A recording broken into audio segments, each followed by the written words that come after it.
오늘은 무한지성 1551페이지 포기라는 내용을 함께 하도록 하겠습니다.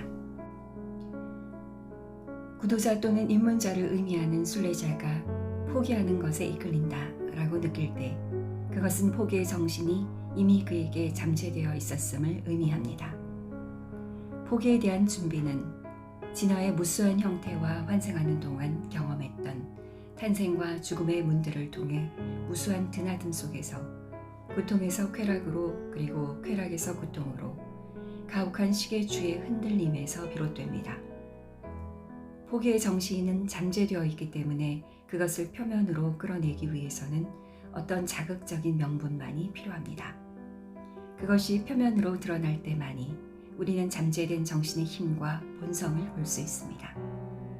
만약 잠재된 정신이 단순히 일시적인 고통의 가중으로 인한 영적인 은닉과 어떠한 더 큰 쾌락을 위한 미약한 열망과 결합한 것이라면 보여지는 포기는 단지 불쾌함으로부터의 일시적으로 벗어난 덧없고 나약한 유형에 불과할 뿐입니다. 그러나 최상의 상태에서의 이 잠재된 정신은 세상에 대한 구제할 수 없는 혐오나 하나님에 대한 열렬하며 불타는 갈망 사이에서 정복을 위한 비밀스러운 계약입니다. 정복이 겉으로 드러날 때 그것은 하위자와에 대한 승리를 달성하기 위해 존재 전체를 결집하고 이 위대하고 가혹한 투쟁과 무관한 모든 것을 거부하려는 불굴의 결의로서 자신을 드러냅니다. 거부한다 라는 이 단어에 주목하세요. 그것이 의미하는 바는 이러한 상태의 순례자가 부적절한 것들을 내던져 버린다는 것을 의미합니다. 우리는 포기를 영적 갈망의 꽃에 핀 열매라고 부를 수 있으며 그것은 덧없는 탄생과 죽음의 허무함으로 인한 혐오의 꽃가루로 수정된 것입니다. 일단 포기가 스스로 표현된다면 그것을 바라보는 여러 가지 방법이 있으며 그중 가장 간단한 방법은 내적인 것과 외적인 것 두 가지 주요한 유형으로 나누는 것입니다.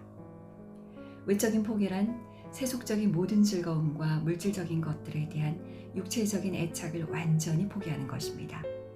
초기 단계에서 이러한 포기는 내적인 포기와 하나님에 대한 몰두로 이어질 정도로 어느 정도 도움이 됩니다.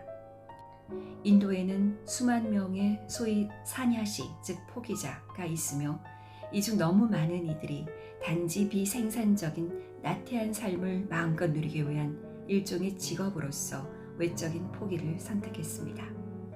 그러나 외적인 포기는 종종 실제적인 것이 될 수 있습니다. 그럴 때 필연적으로 외적인 포기는 내적인 포기로 인도되며 이것이 중요한 포기입니다. 내적인 포기는 마음이 욕망, 탐욕 및 분노의 먹잇감으로 전락하지 않도록 욕망의 근원을 통제하는 것을 의미합니다. 이것은 사람이 그러한 욕정, 탐욕 및 분노와 같은 생각을 단번에 멈춘다는 의미는 아닙니다. 산스카라로부터 이러한 생각들이 발생하며 산스카라가 존재의 부분으로서 있는 한 그러한 생각들은 계속해서 골칫거리일 것이기 때문에 이러한 생각을 단번에 멈춘다는 것은 불가능합니다. 투쟁은 필연적으로 힘들고 긴 과정입니다.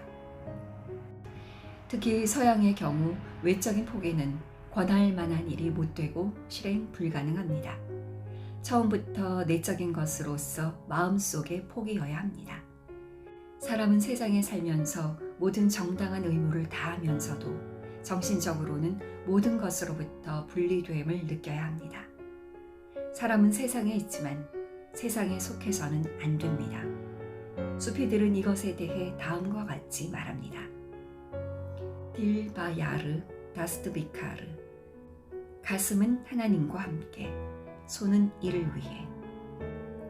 한때 한 방문객이 델리의 완전한 스승인 하즈라트 니자무딘 아울리아에게 세상에서 어떻게 살아야 하는지 물은 적이 있습니다.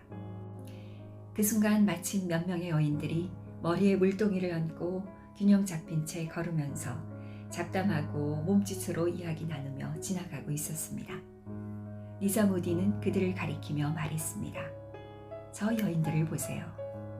저것이 세상에서 당신이 어떻게 살아야 하는지에 대한 대답입니다. 수수께끼 같은 발언을 설명해 달라는 질문에 스승은 이어서 말했습니다. 이 여인들은 우물에서 물 양동이를 머리 위에 얹고 귀가하면서 서로 잡담을 주고받는 것 말고는 아무것도 생각하지 않는 것처럼 보입니다.